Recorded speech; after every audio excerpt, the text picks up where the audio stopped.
সাআহ, যার সামর্থ্য আছে কিন্তু ওয়ালাম ইউদাহি, সামর্থ্য থাকার পরেও সে কুরবানি দেয় না, ফালা ইয়াকরাবান্না মুসাল্লানা, সেজন্য ঈদুল আজহার দিন আমার ঈদগাহে না আসে নামাজ পড়তে।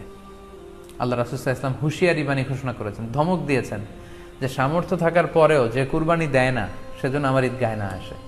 এই হাদিসের আলোকে ওনারা বলেছেন মান কানা লাহু সাআহ, যার সামর্থ্য আছে, ওনারা বলছেন যে এটা ইন জেনারেল, ব্যাপক, যারই সামর্থ্য আছে তাকেই দিতে হবে।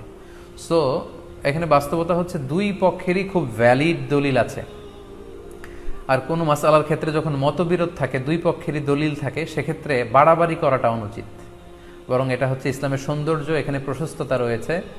সো যারা মনে করে যে ফ্যামিলির পক্ষ থেকে একজন কুরবানি দিলেই আদায় হয়ে যাবে, তাদেরও দলিল আছে, তাদেরকে সেটা করতে দেওয়া উচিত। তবে আমরা এটাকেই সাজেস্ট করি যে প্রত্যেক সামর্থ্যবানের উপর কুরবানি দেওয়া উচিত, এতে করে